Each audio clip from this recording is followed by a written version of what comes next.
I am finally back. Well, we'll see how long it lasts. Yeah, I'm finally uploading. It's the wild card weekend. It's postseason. Why not?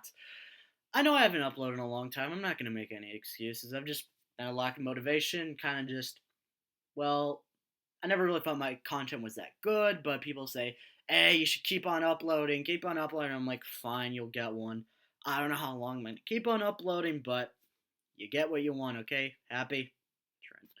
Uh, First, it's great that it's just now because I can get my predictions out of the way, and also I'm trying to do something different. I'm looking at the keys to success. Normally, I would just say who would win, but I'm trying to do now why which team would win or how each team would win. Grammar, whatever. But anyway, let's start with the Saturday games. First, we got Houston and Oakland. Should be a meh game in my opinion. Shouldn't really be. Not gonna really be. In my opinion, it's not gonna really be that high scoring. For keys to success for Houston, Connor Cook. Who is this guy? Really? Like, who is this guy? He hasn't played basically all season. Derek Carr is out. Matt McGloin shouldn't be playing because he's Matt McGloin. But Connor Cook, he's barely played at all.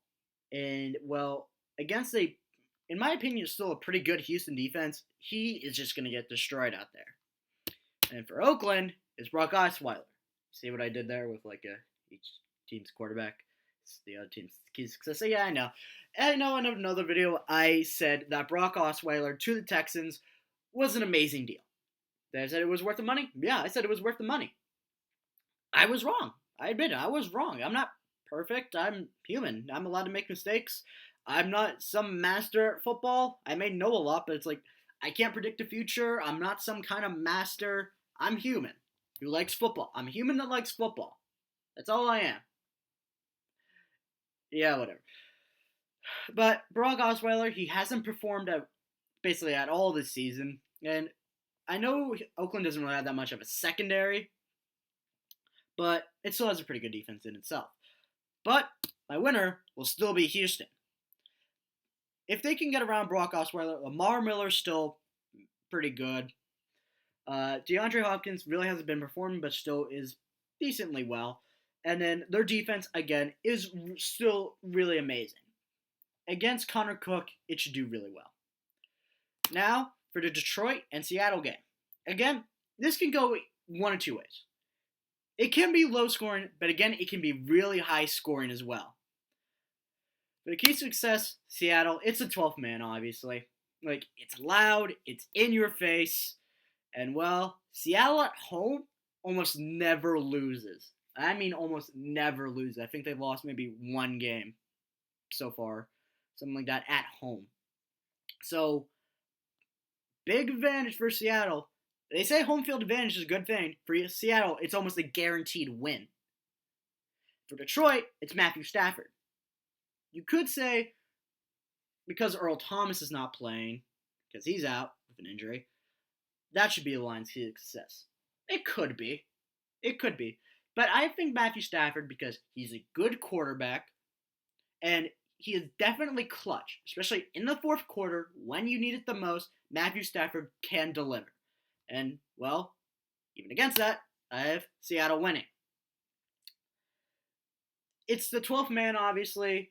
I think Seattle, it's had an up and down year, but it can still get the job done and beat Detroit. Next, we have Pittsburgh and Miami. Oh boy, is this causing controversy between me and my friends. Oh, this should be a pretty good game. It's supposed to be a cold one, which I heard. I don't know how well Miami's going to do in that, but, well, key success for Pittsburgh, it's the big three. Ben Roethlisberger, Le'Veon Bell, Antonio Brown. Of course, why wouldn't it be? They're a great combination, but the only problem, if one of them goes out, the rest of them go out. That's the thing. Just kind of how it is.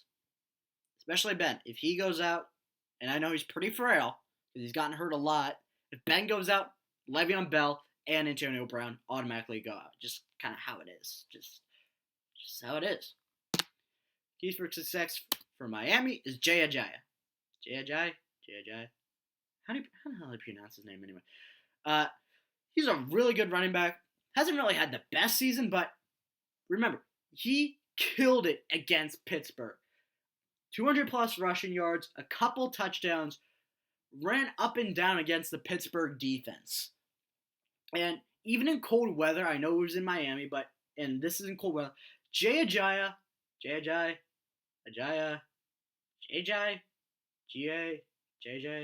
I don't know. He can still run circles around the Pittsburgh defense because they do not have a good run defense. And if they want to stop Jay Ajayi, they need to perform defense. Offense gets them well, but their defense needs to step up badly if they want to stop Jay Ajayi.